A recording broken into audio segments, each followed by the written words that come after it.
Total approved permission కూడా ఉంది.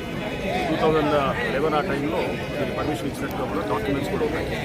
So అట్లనే ఇక్కడ స్థానికంగా ఉన్నటువంటి నందగిరి లేఅవుట్ సంబంధించిన వారు పార్కుని సెక్యూర్ చేసుకోవాలని వాళ్ళ కంటెన్షన్ వచ్చింది.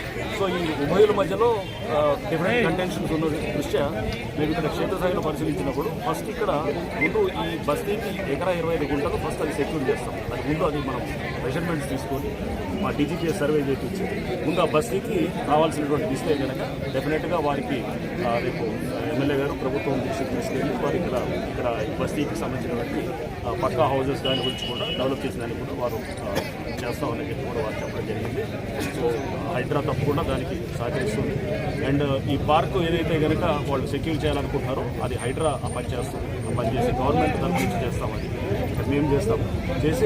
చేసే క్రమంలో కూడా బస్తీ వాసులకి వాళ్ళకి అసౌకర్యం కాకుండా అంటే వాళ్ళు నడిచిపోవడానికి రావడానికి అసౌకర్యం కాకుండా ఉండేటట్టు జాగ్రత్తలు కూడా తీసుకొని చేస్తాము.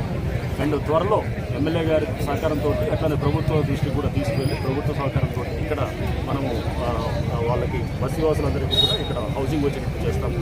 అట్లనే స్థానికంగా ఉన్నటువంటి నందగిరి లేఅవుట్ సంబంధించిన వాళ్ళ కంటెన్షన్స్ కూడా తీసుకొని కొన్ని చోట్ల మాకంటే వాళ్ళు ఇక్కడ బస్తీ కొంతమంది వాళ్ళు ఎంక్రోచ్ అయినట్టు వీళ్ళ కంప్లైంట్స్, బస్తీ వాళ్ళు ఎంక్రోచ్ అయినట్టు కంప్లైంట్స్ ఉన్నాయి.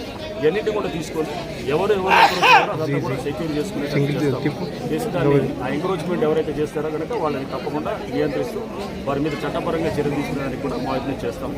అండ్ తప్పకుండా అంటే ఇక్కడతో ఇప్పుడు ఈరోజు ఓన్లీ పరిశీలన కోసం వచ్చిన రావడం జరిగింది. దీని తర్వాత మేము ఈ మెజర్మెంట్స్ అన్ని తీసుకున్న తర్వాత సర్వే చేయించిన తర్వాత దీని మీద దఫాలుగా మీటింగులు పెట్టి అధికారులు అంటే జిహెచ్ఎంసీ కమిషనర్ గారు, హెచ్ఎండిఏ కమిషనర్ గారు ఇట్లా అందరినీ కూడా ఇన్వాల్వ్ చేసి కలెక్టర్ గారు, స్థానిక కలెక్టర్ గారు వీళ్ళందరూ కూడా ఇన్వాల్వ్ చేసి వీళ్ళు work out plan to see that ఇది ఇక్కడ వర్క్ వాళ్ళ బస్తీ వాళ్ళకి వాళ్ళకి బిల్డింగ్స్ వచ్చాయి. కమిషనర్ గారు ఇప్పుడు దీనికి సంబంధించిన వ్యవహారంలో కొంత వివాదం అయితే ఉంది. కాంపౌండ్ వాళ్ళు వేసినారు, ప్రైవేట్ వాళ్ళతో వేసినారు. కాంపౌండ్ వాళ్ళు ప్యూర్లీగా అంటే గవర్నమెంట్ వేస్తే బాగుంటుంది అన్నది ఎమ్మెల్యేస్ కానీ ఉండవచ్చు. ఇందులో భాగంగా కాంపౌండ్ చేసినప్పుడు చట్టవిరుద్ధంగా చేశారని ఎమ్మెల్యేతో పాటు మిగతా లోకల్ వాళ్ళు కానీ కేసు పెట్టారు. ఎలా చూస్తారు, ఎలాంటి పరిస్థితులు? తప్పకుండా ఇప్పుడు అది సిఎస్ఆర్ యాక్టివిటీస్ కింద వారికి పర్మిట్ చేశారు జిహెచ్ఎంసీ వాళ్ళు. సో దాన్ని కూడా వీరు ఇప్పుడు ఎందుకంటే ఒక పార్టీ ఏదైతే కనుక వాళ్ళ దాన్ని అపోజ్ చేస్తున్నారో అవతల పార్టీ వాళ్ళు వేస్తుంటే కనుక దాన్ని న్యాచురల్గా అది వ్యాలిడ్ క్లెయిమ్గా తీసుకొని అందుకోసమే దాన్ని హైడ్రా దాన్ని చేస్తుంటుంది. అండ్ గతంలో ఇక్కడ దీనికి సంబంధించినటువంటి ఏదైతే ఆ కేసు ఉందో దాన్ని కూడా మేము పరిశీలించి డెఫినెట్గా ఎందుకంటే ప్రభుత్వం తప్పకుండా పేద ప్రజల వైపు ఉంటుంది. అండ్ హైడ్రా కూడా ఎటువంటి పరిస్థితుల్లో కూడా పేద ప్రజల్ని కాకుండా మేము వేరే ఇతర వాళ్ళు ఎవరు కూడా సమర్థించే ఉండదు. వీళ్ళు ఎవరైనా ఎంక్రోచ్ చేస్తున్నా, ల్యాండ్ గ్రాబింగ్ చేస్తున్నా కానీ వాళ్ళు ఎవరిని ఉపేక్షించు.